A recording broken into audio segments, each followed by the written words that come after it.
अस्सलाम वालेकुम। वालेकुम अस्सलाम। सबसे पहले तो यूनानी डे की मुबारकबाद सबको। हम लोग 11 फरवरी को मनाते हैं यूनानी।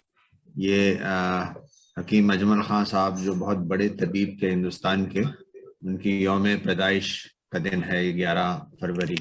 तो हम इसको मानते हैं क्योंकि 11 को बहुत सारे लोग मनाते हैं इसको। तो हम इसको पूरे महीने को हम कहते हैं कि हाँ ये पूरा महीना जो है वो यूनानी डेट्स का होता है। सबसे पहले तो मैं ऑर्गेनाइजर्स को मुबारकबाद देता हूँ कि उन्होंने इसका ऑर्गेनाइज किया इस सेमिनार को, वेबिनार को।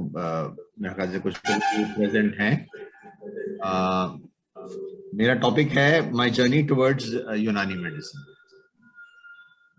यूनानी सबको मालूम है कि हाँ यूनान से जो ग्रीस कहलाता है आजकल, वहां से आया, फिर पर्शिया होते हुए सऊदी अरेबिया होते हुए फिर ये इंडिया में जाके सेटल हो गया। इस वक्त यूनानी जो प्रैक्टिस हो रही है वो यूनानी के नाम से तो सिर्फ हिंदुस्तान, बांग्लादेश और श्रीलंका में हो रही है। इसको पाकिस्तान में ईस्टर्न मेडिसिन कहते हैं और ईरान में इसको ट्रेडिशनल इस्लामिक मेडिसिन का नाम दिया गया है। साउथ अफ्रीका में इसे तिब मेडिसिन बोलते हैं। चाइना में इसको यूगोर मेडिसिन बोलते हैं। तो इसका अलग अलग नोमेनक्लेचर है यूनानी का। हर मुल्क में प्रैक्टिस होती है ये, ऐसा नहीं है, क्योंकि ये सब ट्रेडिशनल मेडिसिन हैं ये सारी। और बस इसका नाम जो है वो अलग अलग हर कंट्री ने दिया हुआ है इसका। इन्होंने बहुत कोशिश करी कि एक नाम आ जाए इसका, जैसे आयुर्वेदा आयुर्वेदा है हर जगह लेकिन अफसोस ये हो नहीं पाया।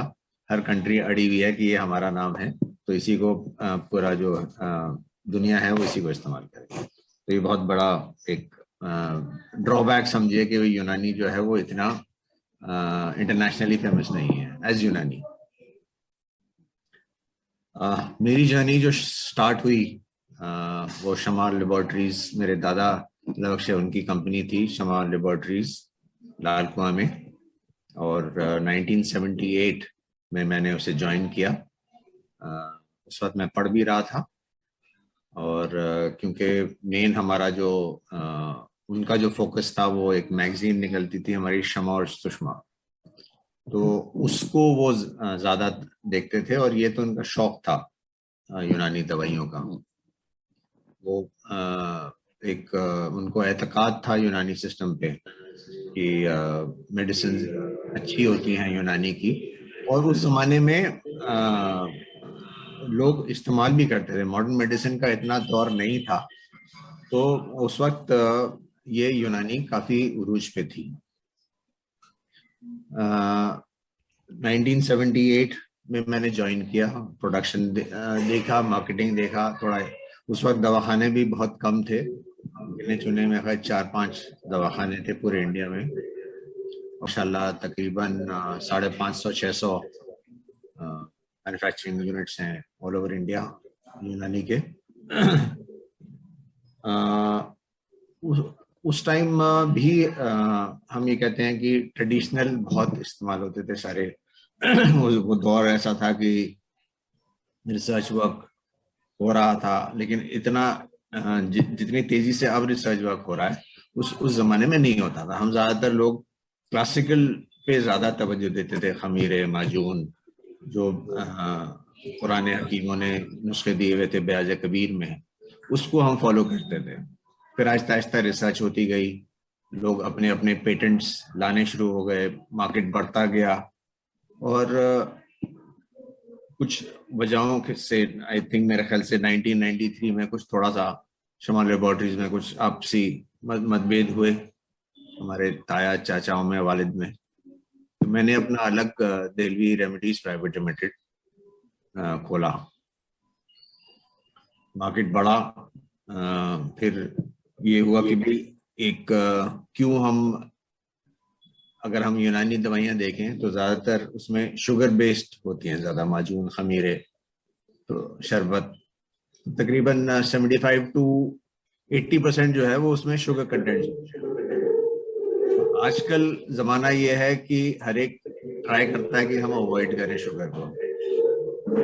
सबसे पहले जब मरीज आता है हकीम के पास, तो वो ये पूछता है कि भाई तुम्हें शुगर तो नहीं है। सबसे पहला सवाल यही होता है कि शुगर तो नहीं है। और इस वक्त जो वर्ल्ड हेल्थ ऑर्गेनाइजेशन का डेटा है, तो ये कहता है 1/3 of the population is diabetic या प्री डायबिटिक। तो ये बड़ा एक चैलेंज था हकीमों के लिए कि भाई हम क्या दें मरीज को। या तो अर्क से इलाज करें या सफूफ से करें, लेकिन वो कहीं ना कहीं उसके हाथ बंधे हुए थे। तो ये बात हमें महसूस हुई कि भाई हम इसको थोड़ा सा मॉडर्नाइज करें। फिर हमने 2006 में हमने फिर कैप्सूल्स लॉन्च करी, और जो हमारे फेमस मुरक्कबात थे जैसे खमीरा, आबरे शमकी, मरशद वाला है, उसको हमने पिल की शक्ल में हम कन्वर्ट किया। जवारिश जारीनूस था, उसको भी पिल में कन्वर्ट किया। कुछ को हमने कैप्सूल में कन्वर्ट किया, माजून दबीदुल वर्द को, माजून फलासफा को, इत्रिफलस्तुकुद्दूस को। जब वो हमने लॉन्च किया तो वो हकीमों, क्योंकि जो डोज हम देते हैं, हकीम जो प्रिस्क्राइब करता है वो तकरीबन 5 से 10 ग्राम होता है उसका डोज। हम उसको एडवाइस करते थे तुम 1 या 2 कैप्सूल प्रिस्क्राइब करो, तो उसकी ये समझ में नहीं आता था कि 500 mg कैप्सूल जो है वो 5 ग्राम का कैसे डोज पूरा करेगा। ये बहुत एक माइंड सेट था कि 500 मिलीग्राम जो है वो डोज बहुत कम है। उसको हमने समझाया कि अगर हम मैन्युफैक्चरिंग में देखें, तो उसमें ये होता है कि सहचंद, सहचंद का मतलब, सह का मतलब 3 टाइम्स। ये हर जितना भी पाउडर होता है उसका तिगना जो है वो चीनी होती है। तो अगर 5 ग्राम डोज है तो 125 mg, यानी 1 ग्राम 250 मिलीग्राम उसमें पाउडर होता है अगर 5 ग्राम का डोज हम देते हैं। अगर हम उसका जो मेन इंग्रेडिएंट है, जैसे माजून दबीदुल वर्द में वर्थ, वर्थ का मतलब गुलाब होता है, गुलाब के फूलों का हमने अगर एक्सट्रैक्ट दे दिया तो बाकी का डोज मेंटेन हो जाता है। बहुत समझाया, नहीं समझ में आया उनके कि भाई फिर दूसरा उनका एक वो ये था कि मरीज ये समझता है कि ये एलोपैथिक ड्रग है, आया है वो यूनानी तरीका इलाज करने, और हम अगर उसको कैप्सूल देते हैं तो वो ये समझता है कि ये एलोपैथिक मेडिसिन है। ये भी बड़ा एक चैलेंज था। वो भी आहिस्ता आहिस्ता मेरे ख्याल से इस पूरी जर्नी को 3 साल लगे कि उनको कन्विंस करना कि भाई ये कैप्सूल जो है ये एलोपैथिक नहीं है, ये यूनानी है, और डोज हम मेंटेन कर रहे हैं। जितना आप 5 ग्राम मरीज को दे रहे हैं वो 1 कैप्सूल में पूरा उसका डोज होता है। अल्हम्दुलिल्लाह समझ में आ गया। और फिर उसके बाद पिछले साल दूसरा हमने एक सोचा कि भाई अब हम खमीरे को खमीरे की शक्ल में शुगर फ्री हम किस तरह से बनाया जाए इसको। उसमें भी हमें 2 साल लगे तजर्बा करने में, और अल्हम्दुलिल्लाह हमने 15 प्रोडक्ट शुगर फ्री खमीरे और माजून हमने लॉन्च किए हैं। और अगर हम किसी को चखाते हैं तो वो ये बता नहीं सकता है कि ये शुगर फ्री है या शुगर वाला है। डोज हमने उसकी बिल्कुल वही है, सिर्फ हमने इसमें चीनी और शहद हटाया है, और उसकी जगह सॉर्बिटॉल और फ्रुक्टोओलिगोसैकराइड, ये नेचुरल शुगर है, और इससे डायबिटीज के मरीजों को कोई फर्क नहीं पड़ता, यानी उनका शुगर लेवल नहीं बढ़ता इसके इस्तेमाल से। तो ये रहा। उसके बाद फिर अल्हम्दुलिल्लाह आहिस्ता आहिस्ता अभी हमने लॉन्च किया है, वो मार्केट में जा रहा है और अच्छा रिस्पांस है। उसके बाद हमने एक ये तो बिजनेस का है, लेकिन मेन हमारा जो पीछे मोटिव भी था कि भाई इसको यूनानी को इंटरनेशनली हम किस तरह से प्रमोट करें। तो एक हमने ऑर्गेनाइजेशन खोली, वर्ल्ड यूनानी फाउंडेशन, 2012 में। उसमें हमने लोगों को जोड़ा, लंदन से भी जोड़ा, साउथ अफ्रीका से भी जोड़ा, श्रीलंका से भी जोड़ा, जर्मनी से भी जोड़ा, पाकिस्तान से भी जुड़े हुए हैं। तो ये थोड़ा सा इसको ये था कि हम यूनानी को किस तरह से ग्लोबली प्रमोट करें। थोड़ा थोड़ा हम हर इंटरनेशनल हमने कॉन्फ्रेंस भी करी थी दिल्ली में। कुछ गवर्नमेंट डिपार्टमेंट्स के साथ भी हम टाई अप करते हैं कॉन्फ्रेंसेस करने के लिए। अनफॉर्चुनेटली 2 साल से तो सिचुएशन ऐसी है कि भाई फिजिकली बहुत कम हुआ है। वेबिनार्स और या छोटे सेमिनार्स हमने किए हैं। तो ये हमारी एक ऑर्गेनाइजेशन है, वर्ल्ड यूनानी फाउंडेशन, और मार्च में इसके 10 साल पूरे हो जाएंगे। अभी हमने पिछले संडे को ही अलीगढ़ में एक यूनानी डे मनाया है। और एक हमारी ऑर्गेनाइजेशन है यूनानी ड्रग्स मैन्युफैक्चरर्स एसोसिएशन। ये जितने भी इंडिया के बड़े मैन्युफैक्चरर्स हैं वो सब जुड़े हुए हैं हमारे साथ। उसका मैं जनरल सेक्रेटरी हूँ। और ये मेरी जर्नी है यूनानी की। मेरे ख्याल से आप लोगों को अच्छा लगा होगा सुन के कि भाई यूनानी जो है वो अल्हम्दुलिल्लाह बढ़ रहा है हिंदुस्तान में और ग्लोबली भी। ठीक है, यूनानी एज यूनानी नहीं जा रहा, बट एज हर्बल मेडिसिन जा रहा है। तो अब उसको आप हर्बल मेडिसिन कह दीजिए, यूनानी कह दीजिए, बात एक ही है। थैंक यू, शुक्रिया बहुत बहुत ऑर्गेनाइजर्स का। Thank you.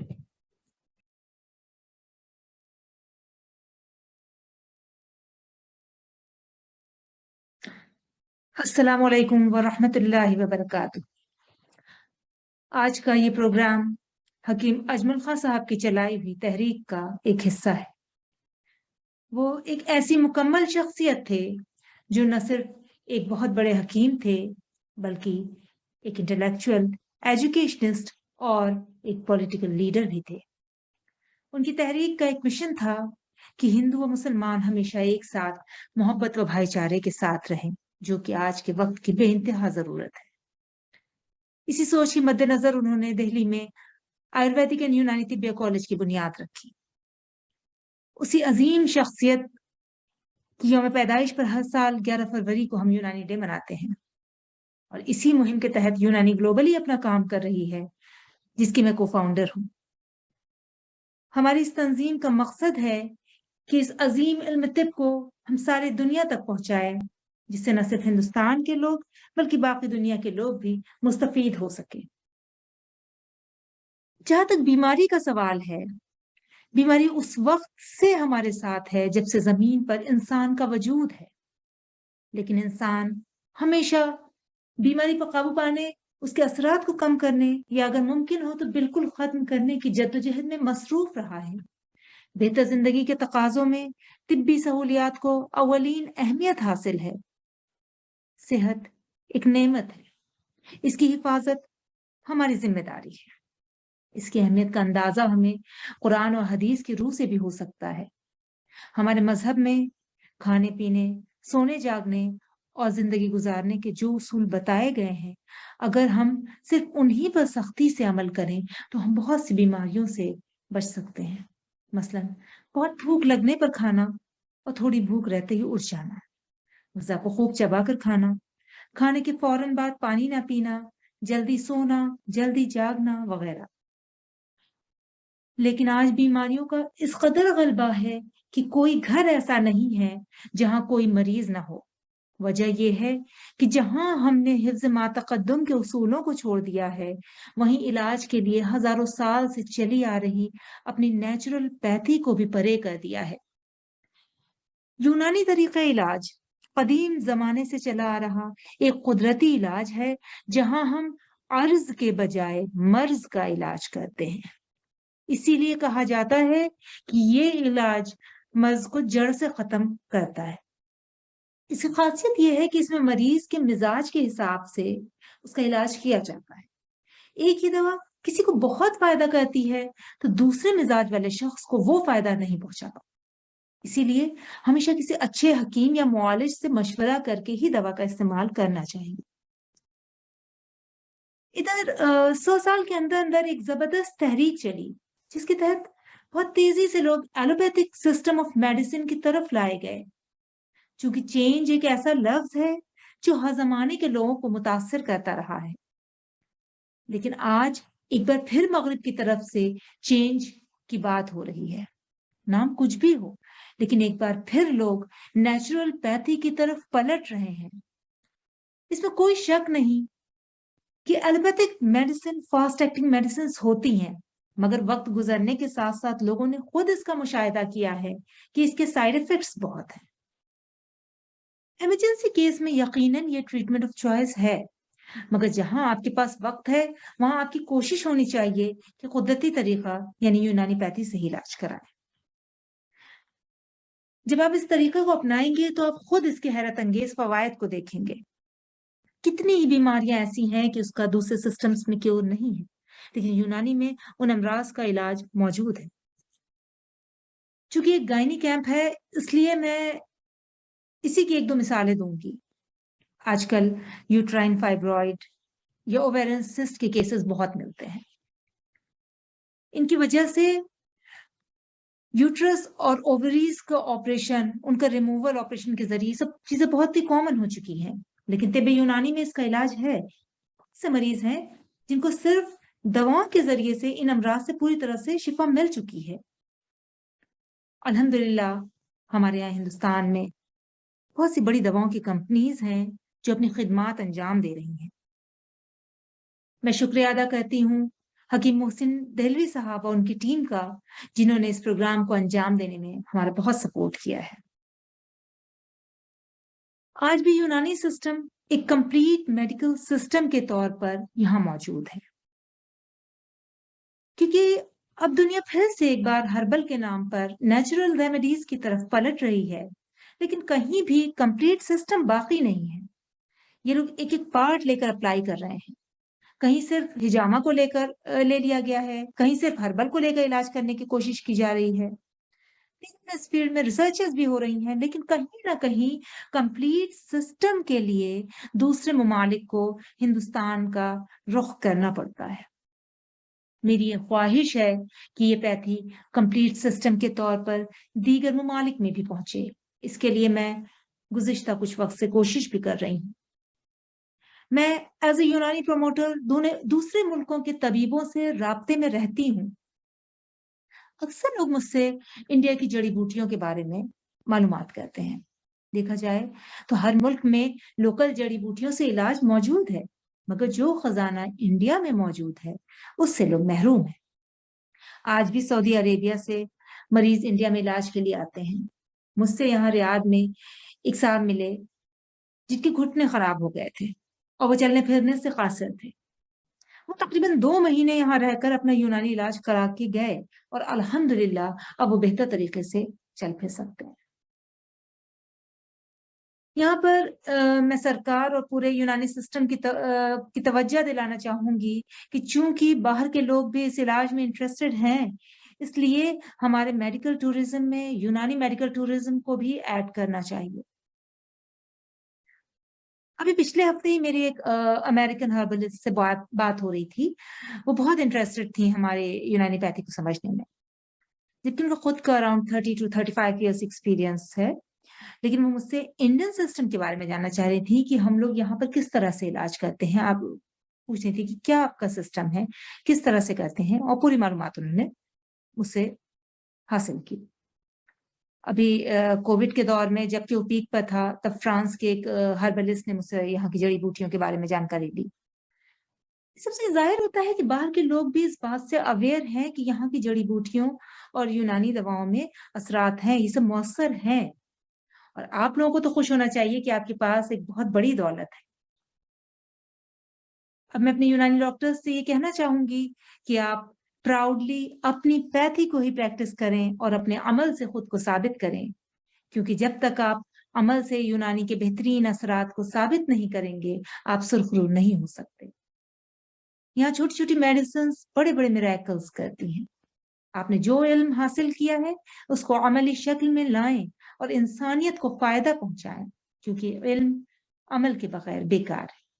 और जब भी मैं ये बात किसी से कहती हूँ, मुझे ये शेर याद आता है, अमल से जिंदगी बनती है जन्नत भी जहन्नम भी, अमल से जिंदगी बनती है जन्नत भी जहन्नम भी, ये खाकी अपनी फितरत में न नूरी है न नारी है। आखिर में मैं तहे दिल से डॉक्टर सुम्बुल का शुक्रिया अदा करती हूँ, जिन्होंने बहुत ही कम वक्त में और बहुत ही दिल से इस प्रोग्राम का इनकाद किया। साथ ही डॉक्टर आरिफ साहब को भी शुक्रिया कहना चाहूंगी, जिन्होंने इस काम में उनका पूरा साथ दिया।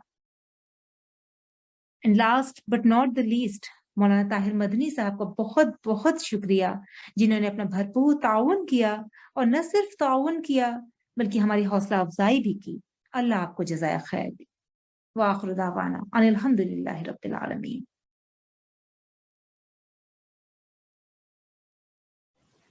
Assalamu alaikum.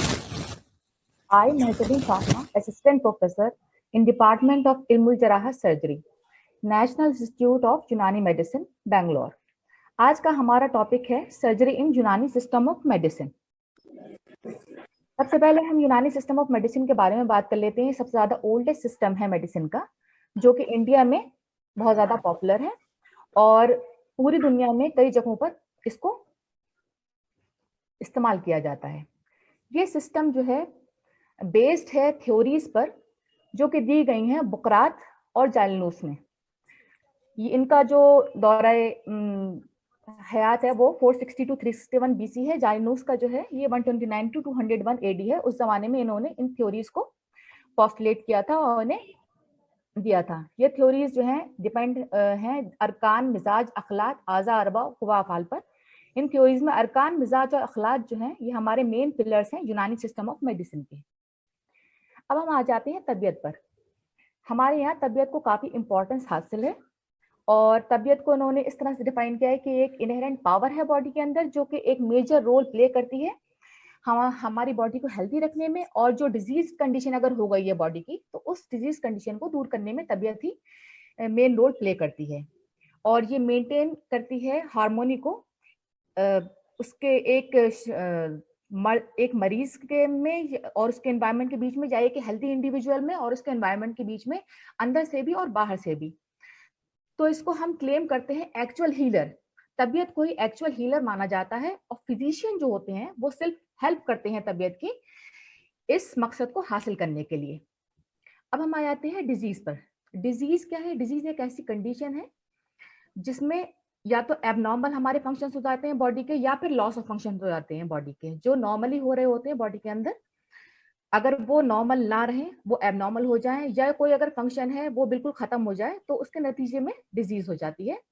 और इब्ने सीना का कहना है कि जब मर्ज हो जाता है तो उसको ट्रीट करने के लिए हम 3 तरीका इलाज इस्तेमाल कर सकते हैं जो कि हमारी यूनानी सिस्टम ऑफ मेडिसिन में राइज है।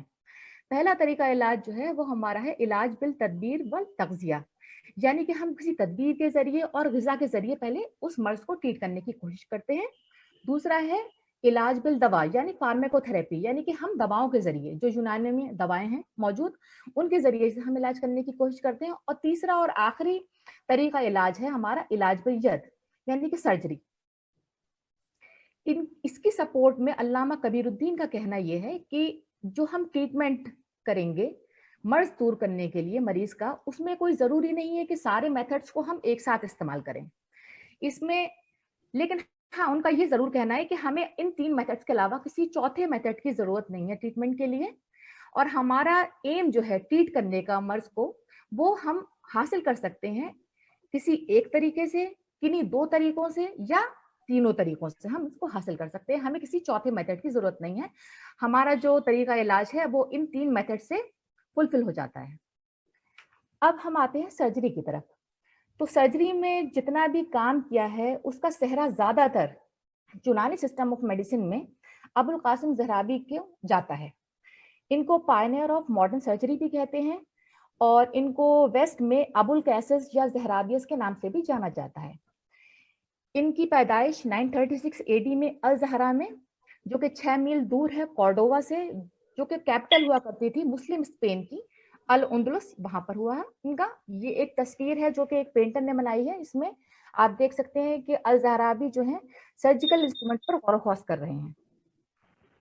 अच्छा, इनके जो आबा अजदाद थे वो अल अंसार ट्राइब से थे, मदीना मुनव्वरा की, जो कि अरेबियन पेनिनसुला से आए थे मुस्लिम आर्मीज के साथ में स्पेन को जीतने के लिए। उन्होंने स्पेन को जीता, फतेह हासिल करी और फिर वहीं बस गए। अल ज़हरावी ने जो है बहुत कम ट्रैवल किया है अपनी जिंदगी में उन्होंने ज्यादातर वक्त जो है अपने होम टाउन यानी कि जहां वो पैदा हुए थे वहीं पे as a practising physician, pharmacist और सर्जन के तौर पर गुजारा है। और खलीफा अल हकम सेकंड में के दौर में ये जो है एज ए कोर्ट फिजिशियन भी थे। और इस दौर को एक सुनहरा दौर कहा जाता है अरब स्पेन के लिए, जब नेचुरल और मैथमेटिकल साइंसेस ने बहुत ज्यादा तरक्की हासिल करी। और इनका अपना बहुत अच्छा इनका कैरियर रहा और इनका इंतकाल 1013 एडी में हुआ और जब इनकी उम्र 77 ईयर्स थी। अराउंड द ईयर 1000 एडी में यानी 1000 एडी के करीब इन्होंने एक किताब लिखी जो कि एक समेशन था, इनका निचोड़ था 50 साल की मेडिकल एजुकेशन का, ट्रेनिंग का, प्रैक्टिस और एक्सपीरियंस का। ये सारी चीजें उन्होंने उसमें इंक्लूड करी और उस किताब का नाम है अल तसरीफ, जो कि काफी मशहूर हुई।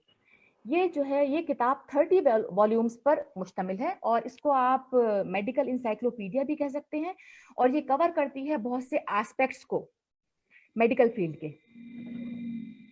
इसके साथ ही मेडिसिन और सर्जरी के अलावा भी इसमें बहुत से सेक्शंस हैं, जैसे कि मिडवाइफरी पे एक सेक्शन है, फार्माकोलॉजी पे है, थेरेपीज पर एक सेक्शन है, डाइट्स पर एक सेक्शन है, साइकोथेरेपी पर है, वेज ऑफ मेजरमेंट्स पर है, मेडिकल केमिस्ट्री पर भी इसमें एक सेक्शन है।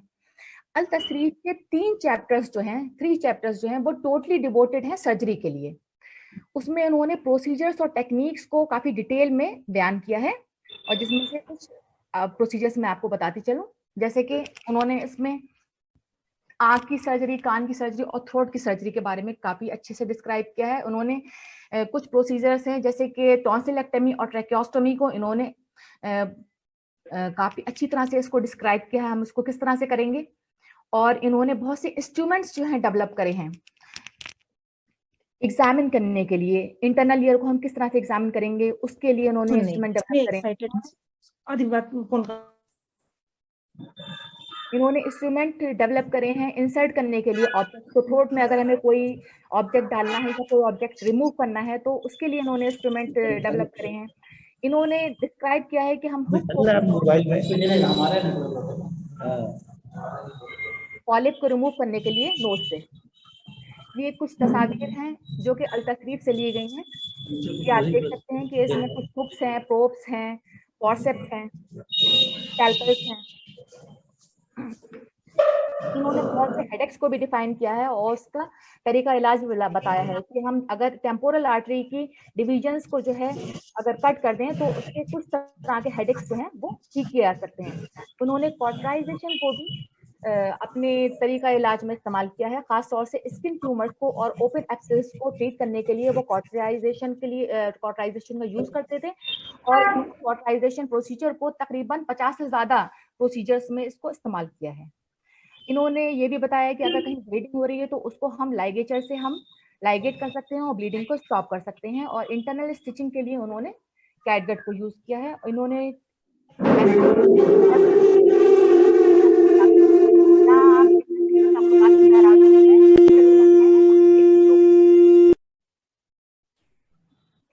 इनका ऑर्थोपेडिक्स में भी काफी अच्छा रोल रहा है।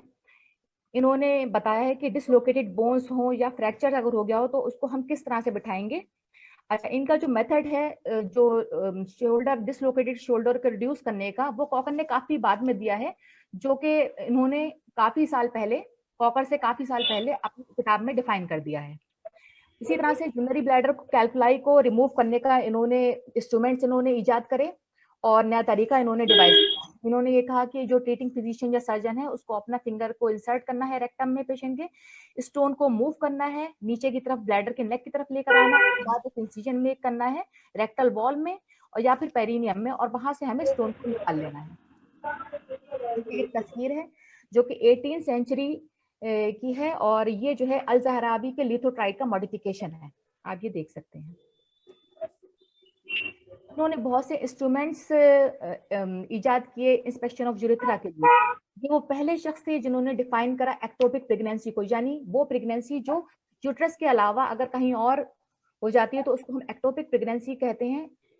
एक्टोपिक प्रेगनेंसी को डिफाइन करने वाले ये पहले शख्स हैं और इन्होंने बहुत सी, इनका डेंटिस्ट्री में भी काफी अच्छा काम है। इन्होंने बहुत से डेंटल डिवाइसेस को क्रिएट किया और आर्टिफिशियल टीथ इन्होंने बनाए एनिमल बोन से और उनको इस्तेमाल करा मरीजों में।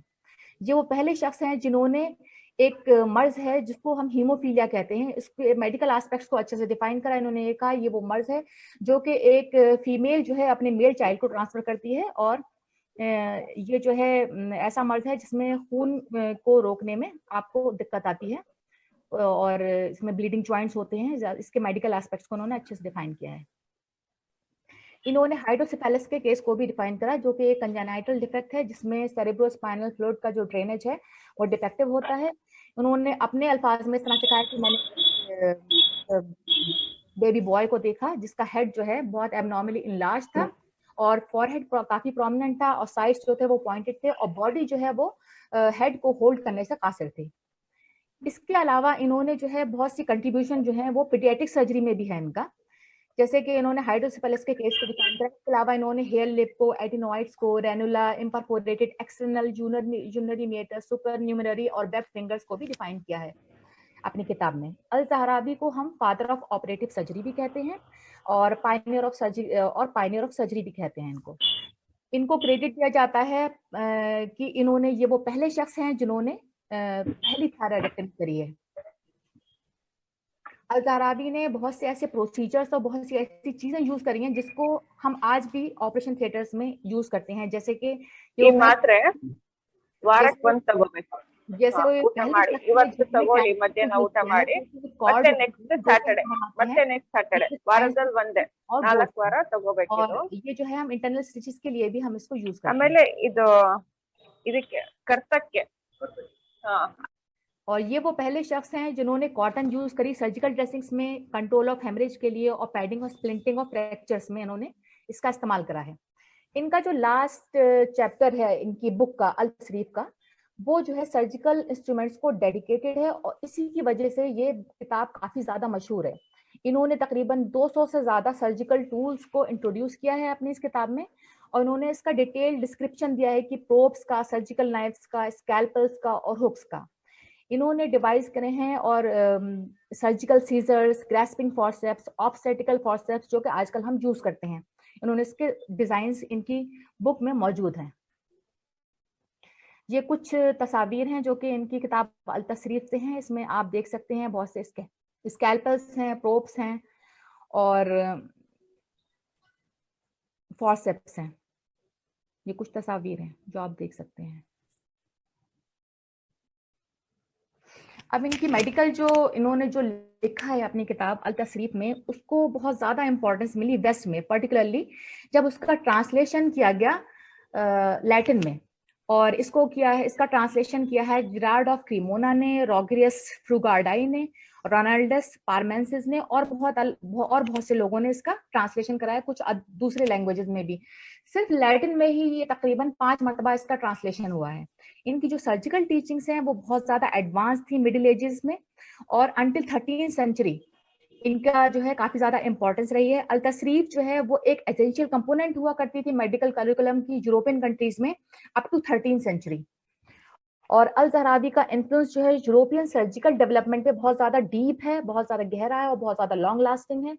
और हम सबको उनका शुक्रगुजार होना चाहिए कि वो तिब्ब यूनानी को एक नई राह दिखा गए, क्योंकि कुछ कंडीशंस में सर्जरी जरूरी हो जाती है और अल्हम्दुलिल्लाह हमारे पास मर्ज को ट्रीट करने के लिए सर्जिकल प्रोसीजर्स भी मौजूद हैं और सर्जरी के बगैर कोई भी सिस्टम कंप्लीट नहीं हो सकता। और उन्होंने सर्जरी को तिब्ब यूनानी में खूबसूरती के साथ जोड़कर मुकम्मल मेडिकल सिस्टम की शक्ल दे दी है।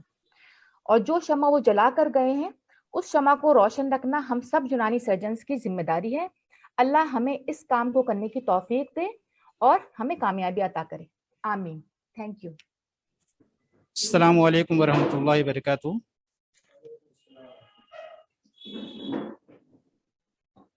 अल्हम्दुलिल्लाह रब्बिल आलमीन, अस्सलातु वस्सलामु अला रसूलिल करीम, अम्मा बाद, फ़ौज़ बिल्लाहि मिनश शैतानिर रजीम, बिस्मिल्लाहिर रहमानिर रहीम।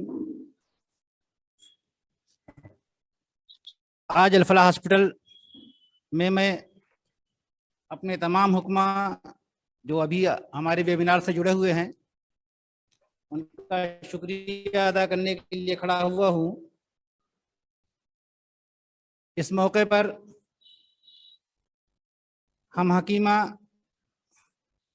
राहिया साहिबा का बहुत शुक्रगुजार हैं कि उनकी तहरीक की वजह से, उनकी मेहनत की वजह से ये प्रोग्राम ऑर्गेनाइज हुआ है। जैसा कि अभी आप लोगों ने राहिया साहिबा की स्पीच भी सुनी है, ये ऑल इंडिया यूनानी तिब्बी कॉन्फ्रेंस की ग्लोबली मेंबर हैं और पूरी दुनिया में यूनानी सिस्टम ऑफ मेडिसिन को बढ़ाने के लिए कोशिश रहती हैं। पूरा यूनानी जगत उनका इस मौके पर शुक्रिया अदा करता है। साथ ही साथ डॉक्टर मोहसिन देहलवी, जो हमारे बहुत ज़माने से दोस्त भी हैं, जब मैंने यूनानी सिस्टम शुरू किया तकरीबन 20 साल हो गया है, 2002 से मैंने शुरू किया यूनानी प्रैक्टिस, तब से हमारे उनसे ताल्लुकात हैं। और मैं इस मौके पर एक बात, जो मेरा ख्वाब था उसको उन्होंने पूरा किया। जब मुझे डिग्री मिल रही थी, उस स्पीच में मैंने यूनानी स्पीच में मुझे मिस्टर फेयरवेल का अवार्ड मिला था। उस स्पीच में मैंने एक बात कही थी कि जो दौर आने वाला है उसमें हमारे हकीमों को और ज़्यादा तरक्की करना होगा और यूनानी सिस्टम को नए उसमें पैराए में बदलना होगा। इसके लिए हमारे मोहसिन साहब ने काफ़ी कोशिश की और आपने तारुफ में भी देखा कि जितनी भी हमारे यूनानी ट्रेडिशनल मेडिसिन थी, सबको कैप्सूल फार्म में, टेबलेट फार्म में और शुगर फ्री फार्म में लाने की कोशिश कर रहे हैं, जिसकी वजह से आज के दौर में हमारी यूनानी प्रैक्टिस आसान हो गई है, जबकि डायबिटीज़ बहुत तेज़ी साथ बढ़ रहा है। मैं उनका शुक्रिया अदा करना चाहता हूँ। उनके ताउन से आज एक कैंप भी होगा। अल्लाह ताला उनको जज़ाए खैर अता फरमाए। साथ ही साथ असिस्टेंट प्रोफेसर महजबी फातिमा बंगलौर से, जो सर्जरी की प्रोफेसर हैं, बहुत कीमती चीज़ें हमें और आपको इस मौके पर सर्जरी के बहुत कम टाइम में हिस्ट्री ऑफ सर्जरी पूरी समझा दिया यूनानी का। तो हम उनका भी शुक्रिया अदा करना चाहते हैं कि वो इस फील्ड में और आगे तरक्की करें और जो ये शोबा है सर्जरी का, उस पर कोशिश करके गवर्नमेंट के तौर पे बहुत से सर्जन हमारे निकल रहे हैं, उनको हम गवर्नमेंट में रिकग्नाइज करा सकें और आगे यूनानी तरक्की जो है सर्जरी तरक्की कर सके। मैं बहुत शुक्रगुजार हूँ उनका भी कि उन्होंने इसमें इस कीमती मौके पर वक्त निकाला और उसके साथ ही साथ हमें अपने कीमती आरा और कीमती मालूमात से मुस्तफीद कराया। साथ ही साथ अल-फलाह हॉस्पिटल, जो कि 4 अप्रैल 2011 से शुरू हुआ, ये एक मॉडर्न हॉस्पिटल है, लेकिन शुरू से अल्लाह ने तौफीक दिया मुझे। हमने इस अस्पताल को 4 पैथीस इसके अंदर इंट्रोड्यूस कराए और अल्हम्दुलिल्लाह अल-फलाह अस्पताल के अंदर यूनानी सिस्टम ऑफ मेडिसिन एक बुनियादी पिलर्स का काम करता है, बुनियाद का काम करता है। और इस इलाके में अच्छे खासे हिंदू मुस्लिम हर तरह के मरीज़ यूनानी दवाओं से मुस्तफ़ीद हो रहे हैं और वक्त वक्त पर लोग कैंप भी लगाते रहे हैं। हम इस मौके पर तमाम अपने साथियों को भी और इस जामिया के नाजिम मोहतरम ताहिर मदनी साहब को भी शुक्रिया अदा करना चाहता हूँ कि यूनानी के प्रमोशन के लिए जो ख्वाब लोगों ने देखा है, उसको परवान चढ़ाने की कड़ी के तौर पे आज यहाँ इस जगह हमें जगह प्रोवाइड किया, हमें मौका दिया और पूरा ताउन शुरू से लेकर आखिर तक करती रही। हम अपनी बहन सबिया सुंबुल, जिनकी कोशिश की वजह से ये कैंप पूरा ऑर्गेनाइज हो रहा है, ये प्रोग्राम ऑर्गेनाइज हो रहा है, मैं उनका भी शुक्रिया अदा करना चाहता हूँ कि उन्होंने बड़ी मेहनत के साथ यूनानी की मोहब्बत को सामने रखते हुए यूनानी को प्रमोट करने के लिए उन्होंने बड़ी मेहनत की और मुस्तकिल जो है हमारा ताउन करती रही। हम अल्लाह से दुआ करते हैं इस मौके पर, जबकि हम यूनानी डे कल मना चुके हैं, हकीम अजमल साहब का जो ख्वाब था कि यूनानी को तरक्की दिया जाए, हम उनके सब फॉलोअर्स हैं। इस वजह से हमें चाहिए कि हम जो भी यहाँ भी हैं अपनी पैथी से मोहब्बत करें और इसको आगे बढ़ाने की पूरी कोशिश करते रहें।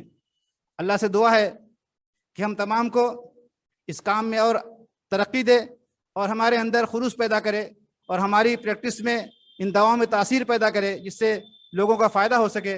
और साथ ही साथ एक आखिरी बात मैं कहना चाहता हूँ कि यूनानी को लोगों तक पहुंचाने के लिए ज़रूरी है कि जो हमारे यूनानी हुक्मा हैं वो सब के सब यूनानी प्रैक्टिस करना शुरू करें, और जो भी जिसको ताउन नहीं कर पाते वो एक दूसरे से ताउन लें, और साथ ही साथ दवाओं को जो कंपनी वाले हमारे मैन्युफैक्चर करते हैं उन्होंने बहुत कोशिश की है दवाओं को अच्छी अंदाज में बनाने का, वो ज़रा इस कोशिश करें कि वो दवाएं लोगों के जेब के बराबर हो सके, और जो ये बात कही जाती है यूनानी बहुत महंगी है उस पर कुछ कोशिश कर सकें। तो आज जो सिस्टम बदल रहा है, जो इम्यून सिस्टम बदल रहा है, जो प्रॉब्लम्स हो रही हैं, एलोपैथिक जो है रिसर्च हो रही है, उसमें यूनानी को जगह बनाने की पूरी वो है। इसमें सबको मिलकर काम करने की जरूरत है। अल्लाह से दुआ है कि हम तमाम को इस पर काम करने की तौफीक नसीब फरमाए। वमालैना बलाग। अस्सलामु अलैकुम वरहमतुल्लाहि वबरकातुहू। अल्हम्दुलिल्लाह रब्बिल आलमीन वस्सलातु वस्सलामु अला सय्यदिल मुरसलीन व अला आलिहि व अस्हाबिहि अजमाइन। ख़वातीन व हज़रात, ये आज बड़ा अहम मौका है। यूनानी तिब के फ़रोग़ के सिलसिले में अल-फलाह हॉस्पिटल जामिअतुल फलाह बिलरियागंज में ये यूनानी मेडिकल कैंप मुनक़िद हो रहा है, और इस मौके पर ये एक इंतहाई अहम आलमी सतह का वेबिनार मुनक़िद हुआ, जिसमें बड़ी कीमती बातें हमारे सामने आई। हकीमा राहिया अशफीन साहिबा, हकीम मोहसिन दहलवी साहब, और इसी तरह से महजबी फ़ातिमा सर्जन साहिबा और डॉक्टर हकीम आरिफ महफूज साहब ने तिब्बी यूनानी के ताल्लुक़ से बड़ी अहम बातें हमारे सामने मुख्तसर से वक्त में रखी। हकीकत ये है कि तिब्बी यूनानी दुनिया में कामयाब तरीन तरीक़ा इलाज और बहुत ही कदीम इसकी तारीख़ है, और इसके फ़रोग़ के लिए इस वक्त कोशिश हो रही है। ये बहुत अच्छी बात है। आज का जो कैंप है वो भी तिब्बी यूनानी के फ़रोग़ के सिलसिले की एक कड़ी है। इसमें हकीमा अफीफ़ा आज़मी साहिबा और हकीमा सबिया सुम्बुल साहिबा, हकीमा मारिया साहिबा की खिदमत हासिल हैं, और हकीम मोहसिन दहलवी साहब के ताउन से मोहतरमा हकीमा राहिया अशफीन साहिबा की दिलचस्पी से ये कैंप मुनक़िद हो रहा है। इसके लिए हम इन लोगों के शुक्रगुजार हैं, और हमें उम्मीद है कि आलमी सतह पर तिब्बे यूनानी की जो इफ़ादियत है वो और ज़्यादा उजागर होगी, और अल्हम्दुलिल्लाह इसकी तरफ लोग रुजू कर रहे हैं, और काफ़ी पुराने अमराज में शिफा याबी इसके ज़रिए से हासिल हो रही है। अल्लाह ताला ने जहाँ मर्ज़ पैदा किया है उसका इलाज भी पैदा किया है, उसकी दवा भी पैदा की है, और हमें असबाब को अख्तियार करना चाहिए, और इसी के साथ साथ अल्लाह से शिफा याबी की दुआ करनी चाहिए। अल्लाह से दुआ है कि आज का कैंप कामयाब हो और ज़्यादा से ज़्यादा हम लोगों की खिदमत कर सकें। तिब्बी यूनानी के फ़रोग़ के सिलसिले में अपनी खिदमत हम पेश कर सकें। जो लोग भी इस सिलसिले में आलमी सतह पर, मुल्की सतह पर कोशिश कर रहे हैं, अल्लाह ताला उनकी खिदमत को कबूल फरमाए। हकीम अजमल खां मरहूम, जिन्होंने तिब्बी यूनानी के फ़रोग़ के लिए बहुत अजीम काम किया है, अल्लाह उनको करवर करवर जन्नत नसीब करे। लोगों की, इंसानों की बिला तफरीक खिदमत की हमें तौफीक दे। इस्लाम की ये बुनियादी तालीम है। अल्लाह ताला हमारी कोशिशों को कामयाब फरमाए। रब्बना तक़ब्बल मिन्ना इन्नका अंतस समीउल अलीम व तुब अलैना इन्नका अंतत तव्वाबुर रहीम व सल्लल्लाहु तआला अला खैरि खल्क़िही मुहम्मदिन व अला आलिहि व अस्हाबिही अजमाइन बिरहमतिका या अरहमर राहिमीन।